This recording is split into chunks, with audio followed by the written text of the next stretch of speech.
Well, good afternoon, everyone. I want to give you a warm welcome to this afternoon's webinar, which is hosted through the Office of Research and Innovation.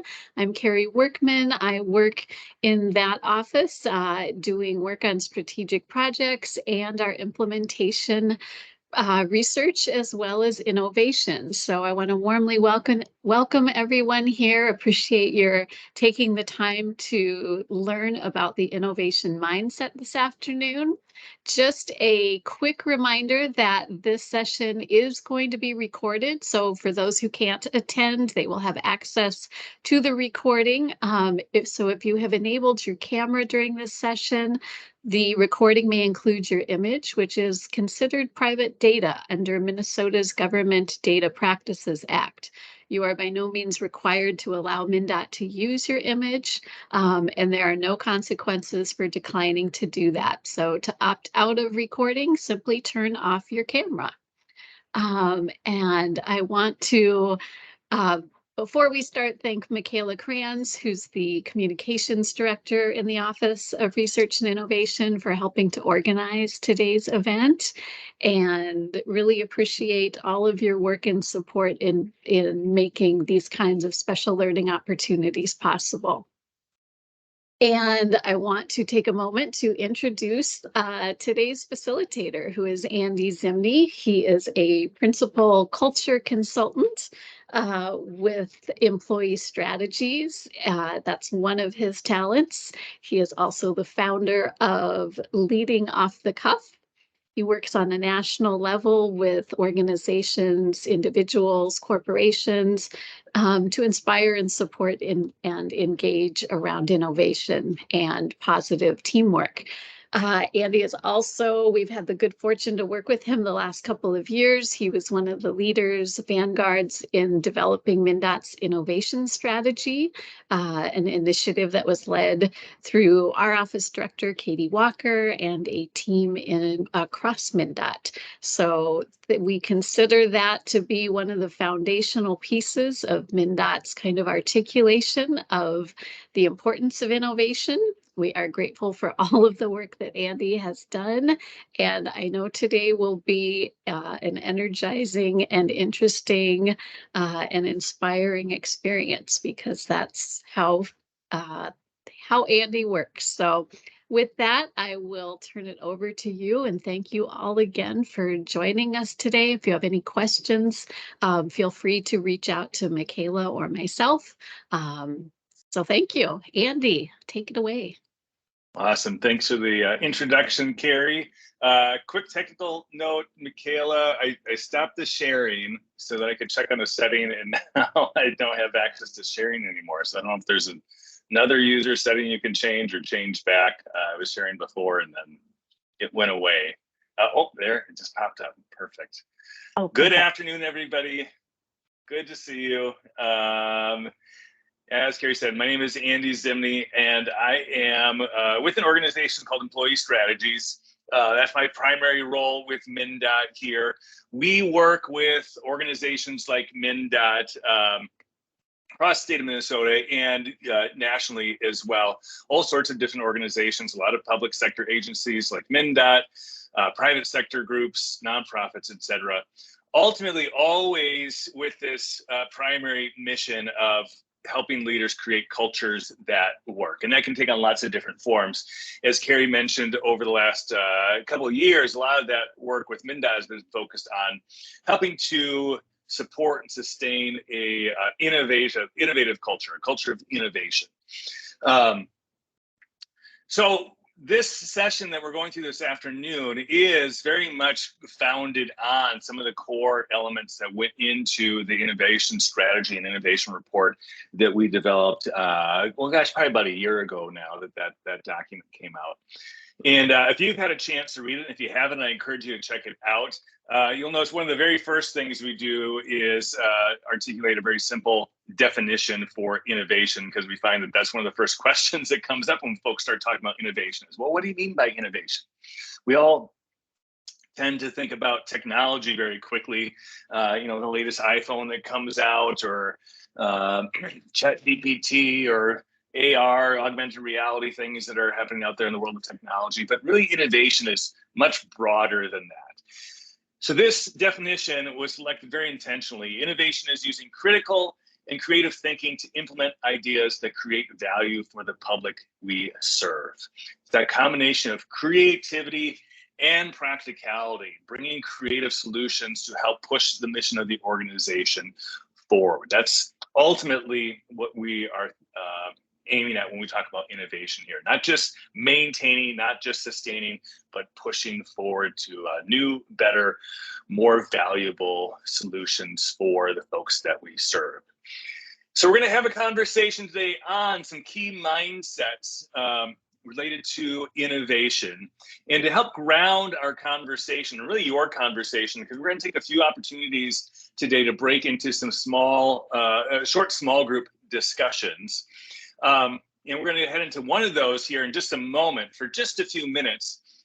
I'm going to encourage you to select something in your world that is a challenge that could use some innovation. That could be big, that could be small. The suggestion here is to think about something related to your role, your work at MnDOT. But if that doesn't immediately come to mind, something in your personal world would suffice just fine. The main thing here is just to give you an arena in order to have some more practical conversations about these three innovative mindsets that we're going to talk about today. So we've attached a workbook to the calendar invite. That was the cleanest way to get that available to folks. If you got access to your calendar in that Outlook invite or the calendar event, there is a PDF attachment.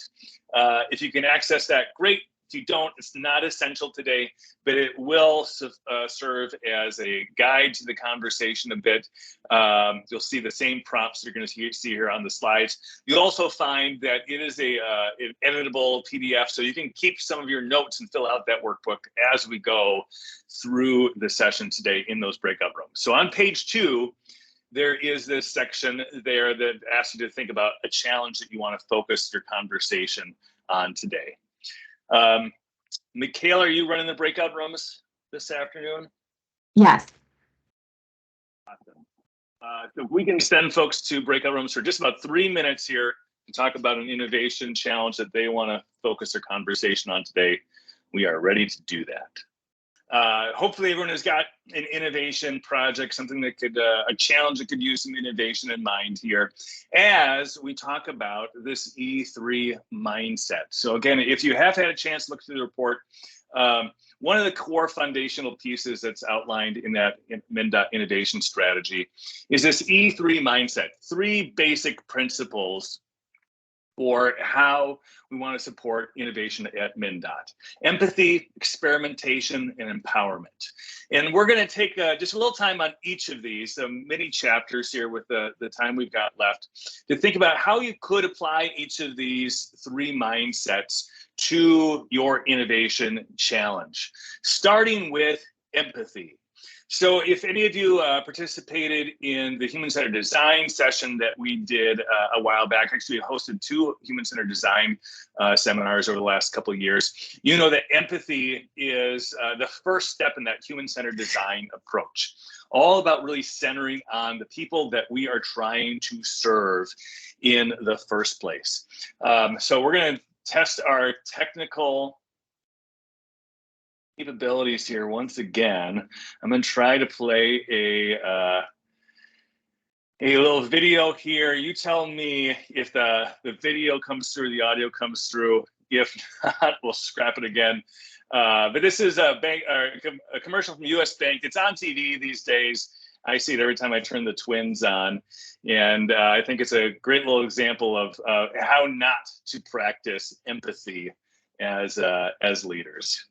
There's a couple of course here going out to dinner, and the waiter walks up and says, what would you guys like to have tonight? And he says, what do you recommend? He says, well, the prawns are wonderful. And he says, well, no, I'm allergic to prawns. He goes, great, 2 prawns.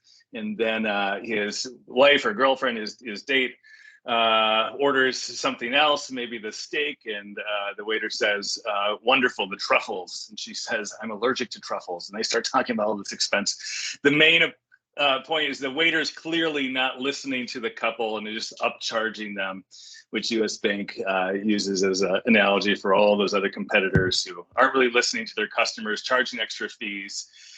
And that's not the way US Bank tends to run their business. So a good example of a clear lack of empathy. In real innovative organizations, there's always this foundation of empathy, not just jumping ahead to technical solutions, but really getting clear on what is the problem that our users, our employees, our customers, whomever they might be, those human beings, what's the real problem? What's the need they have that we're trying to address in the first place? So the key hallmarks here of empathy in this first of the E3 mindsets is around listening. It's around being curious, not making conclusions too early, again, not rushing ahead to solutions. And third, like I said earlier, identifying needs. Not just even as simple as what's the problem we're trying to solve, but what's the need that we're trying to address. So for example, I may have a need to get up on my roof, to fix a leak in the roof, or to clean up my gutters. A ladder is one solution to that. But there are lots of different solutions to address that need. I don't need a ladder. I need a way to get up on the roof. So understanding what is the need that those humans have that we're trying to serve, so that we can then have lots of great conversations about all sorts of solutions that may address that need. And a real simple tool that innovative organizations will use to help identify these needs is what we call an empathy map. In the PDF that you hopefully all have, or we'll get you after this session, there's a simple empathy map that looks like this one. If you Google empathy map, you'll see a dozen different versions of the empathy map. They've all got great utility to them.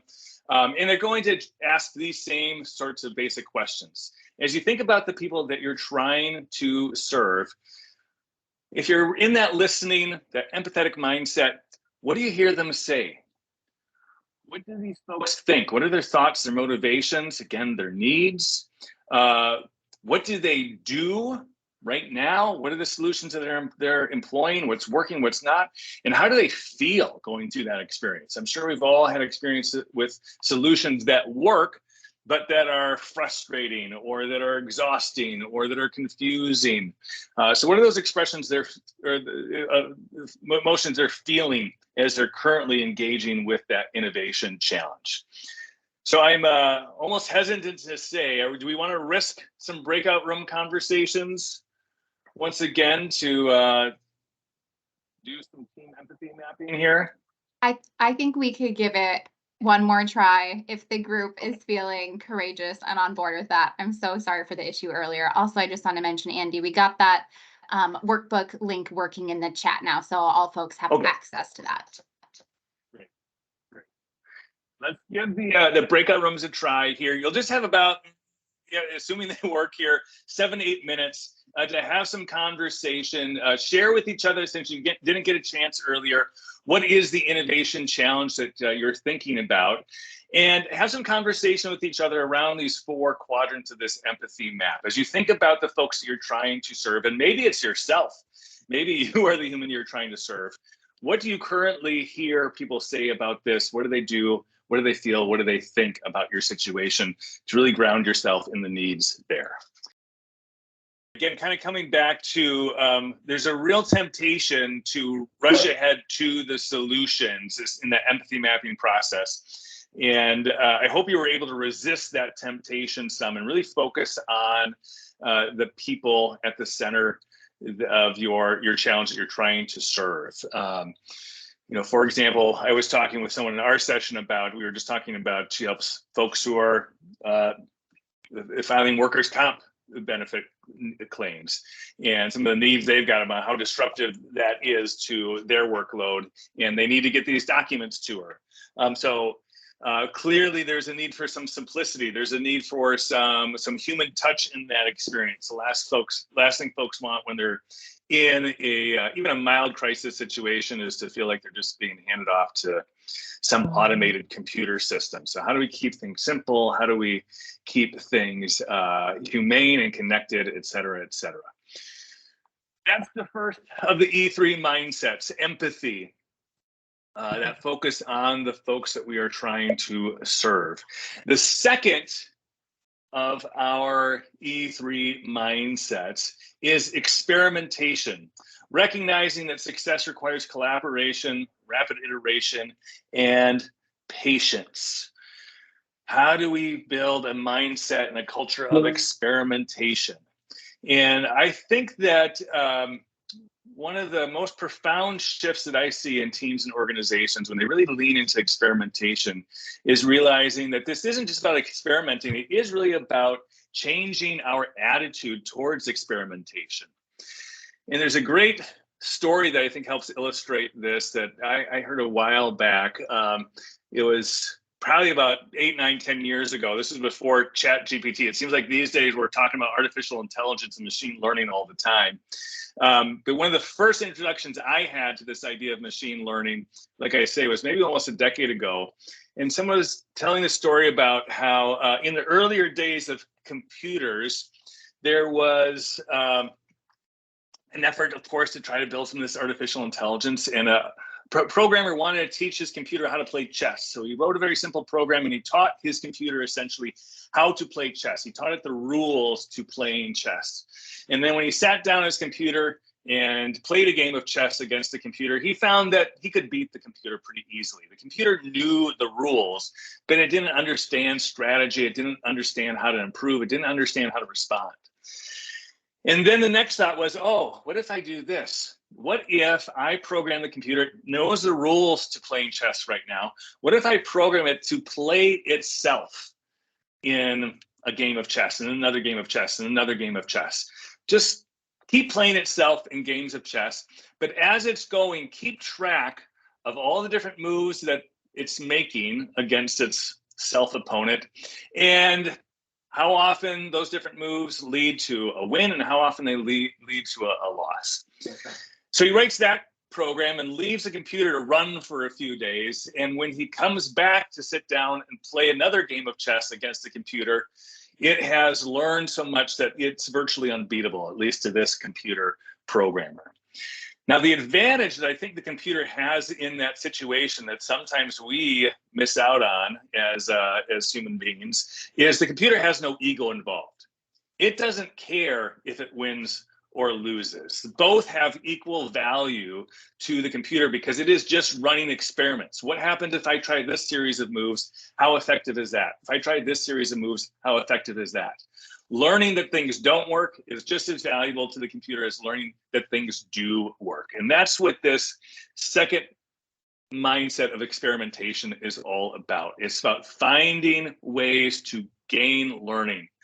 It's about suspending the ego, not looking for a win every single time. It's about having a willingness to fail forward. So even if we do lose, we know we're making progress because we've got some more information than we had before that experiment. And it's about speedy iterations. Of course, if we're launching big, expensive, time-bound experiments, and sometimes those are necessary, we can burn through a lot of resources very quickly. But when we can simplify, find cheap, small, speedy iteration sorts of experiments, we can learn much faster and ultimately more efficiently and with less expense than sometimes building out an entire solution that we think is going to work wonders, only to find out that we spent all our resources on a solution that didn't work so well. So how do we find ways to experiment? So again, we're going to go back into our breakout rooms another time. And this time you just spent, again, a few minutes, just got a taste of talking about empathy and those users that are involved.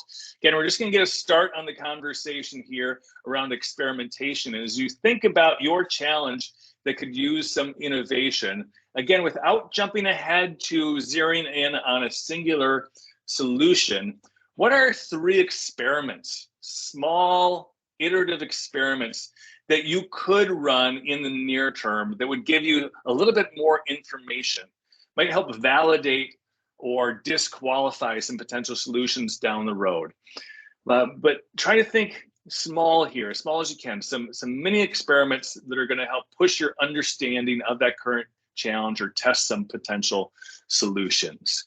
So once again, Michaela, if we could go into these breakouts for about 7 minutes for some conversation about experimentation. Good. I assume we've got everybody back.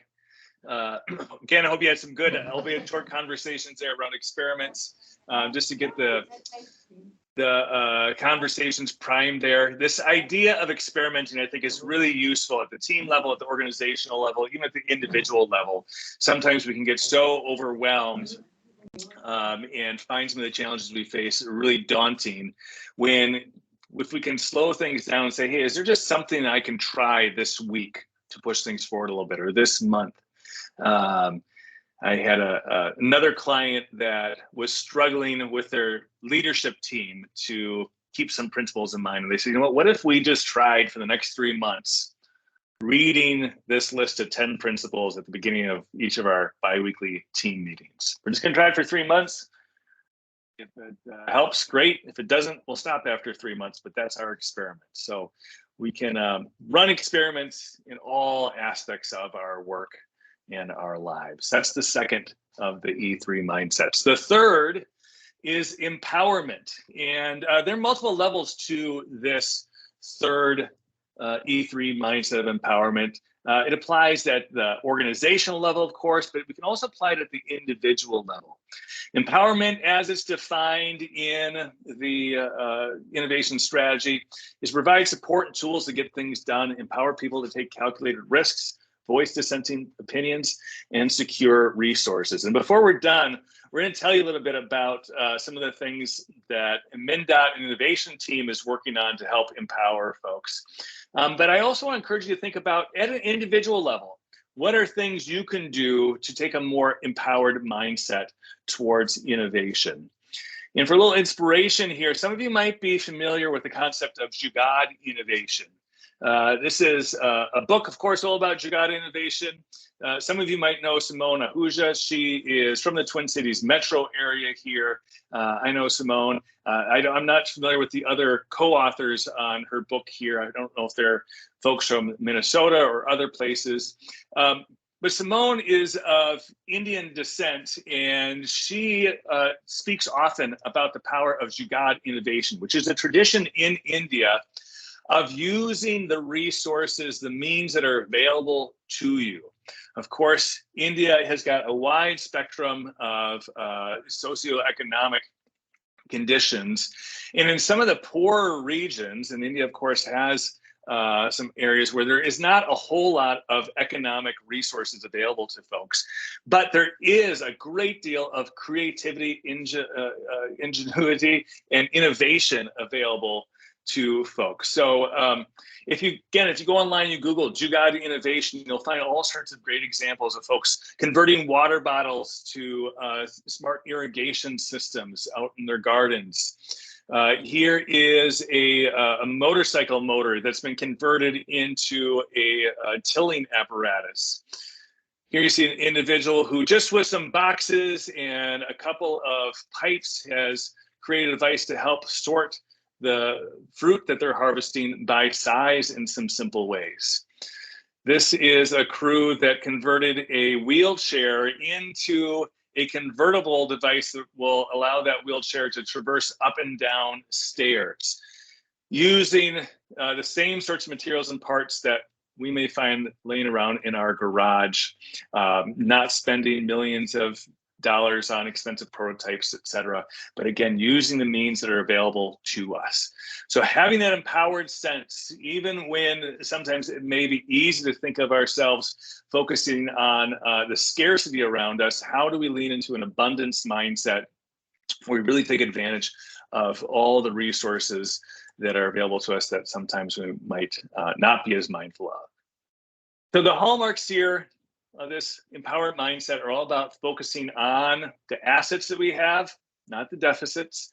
It's about taking some risks, and it is about providing support, supporting ourselves, supporting each other, and then of course, organizationally supporting the folks within the organization. So I've got a third tool here to go with our third E3 mindset, and that's what the folks at Studio E is an organization here in town that does a lot of work helping leaders like yourselves support innovative mindsets in their organizations. And they've got what they call a current means inventory, and I've adapted this from their work. This is just a simple tool for taking inventory of what do you have available to us, walking through some basic categories as you think about, okay, what sort of the innovation challenge that I'm trying to address here, what sort of digital tools could I use to address that? Again, I talked earlier about one of the folks in my small group talking about just needing to get paperwork from folks who are filing workers' comp claims. And one of the simple, easy solutions that she's found is folks can take a photo of the paperwork and just text it to her. That is a digital tool at her disposal. What experience do you have that can support you? What skills do you have? What knowledge from past experiences do you have? What relationships do you have in MnDOT, outside of MnDOT, in other spheres that you may have worked in the past? What sort of time can you make available to this? Sometimes that's a helpful clarifier for folks, just to say, gosh, I don't have a ton of time on my plate, but I bet I can carve out 2 hours every week to put some attention towards this. What funds can you access or make available? And what can you delegate to other folks around you to help push these things forward? So one last breakout group to do a little brainstorming with each other on your current means. And again, before we wrap here, we'll tell you about some of the other resources that MnDOT is giving some attention to as well. But let's see, we've got about 11 minutes left in our hour. Michaela, why don't we send folks to these breakout rooms for, well, we'll just go to 12:55. So we'll do 6 minutes here in these breakout rooms. So a little shorter small group before we close things out with you this afternoon. Back, everybody. So therefore, let's do it the way we've always done it. Yeah. It's cuckoo. Excellent. All right, we are back, folks. Just a few minutes left here. Again, I encourage you to continue these conversations on your own or with each other, including this current means inventory. I know this was helpful to me several years ago. Carrie mentioned earlier that the founder of Leading Off the Cuff, which is a program that I had in my mind for a long time, thinking about how can I blend my experience in organizational leadership, improvisation, and talk about innovation in some different ways. But it had been just an idea for many, many years. And then I came across this current means inventory process, and I realized I had given myself a lot of excuses for not getting to work on this project, not empowering myself. And when I sat down and did this current means inventory, I found that, there may be some excuses here, but I actually have a lot of resources I can lean into. It's time to start pushing things forward. So in our last few minutes here, one just a quick straw poll. Carrie and the folks in the Department of Research and Innovation are curious to know, of these three mindsets, which one are you especially interested to continue some conversation about? Maybe see some future trainings or some engagement around. And we'll use a chat box for this, just a 1, 2, or 3. If you're to pick one of these three mindsets that you would like to see some follow-up or at least some next follow-up on, which appeals to you most? Please drop your input in the chat there. Great. Giving this another 30 seconds to get your votes in there and these a little bit later. Interest in all of them. Maybe experimentation with a slight lead here. On some of the follow-up interest. If you haven't gotten your vote in yet, you can sure do that here in our last couple minutes. Before we do go, Carrie or Katie, does one of you want to talk about some of the current happenings related to innovation and some of the resources that folks can expect to see some more about in the next several months? Sure. Thank you, Andy. Yeah, and we appreciate everybody's input into that as we start to think about how we can continue to bring people together, to engage, to connect, to share, and explore innovation. And so we will take your votes into mind as we think about some of the next offerings and learnings that we can put together.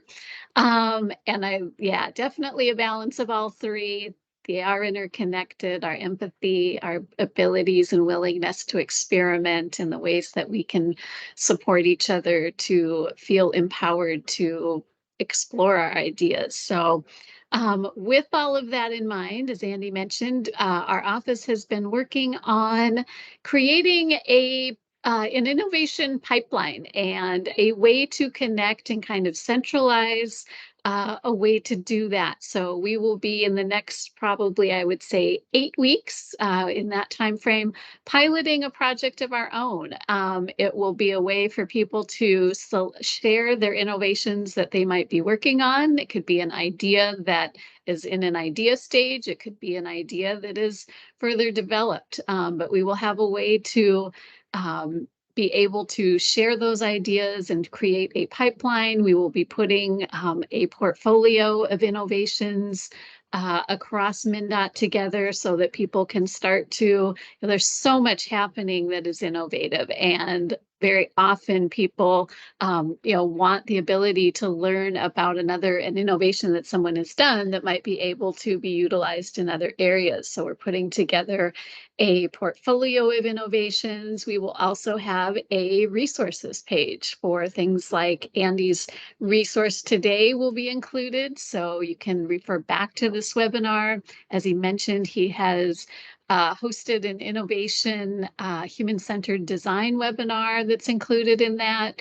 We also have a listing of resources through our wonderful library that connect to this topic, but it's a project that our innovation TAP and all of the people who have been involved with the innovation strategy from the very beginning have brought this work forward. So we would look for your participation. We will be reaching out to everyone who participated on this webinar to connect and share that piece, that project, when it comes ready to launch. So in the meantime, please stay connected. Please share any thoughts or questions that you have.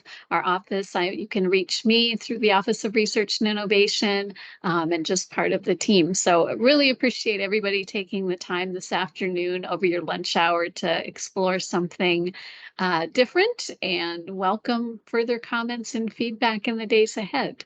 So, and thank you to Andy for continuing to support this work and bring new ways of connecting and relating to this information. Really appreciate all of the work and time that you have shared very generously.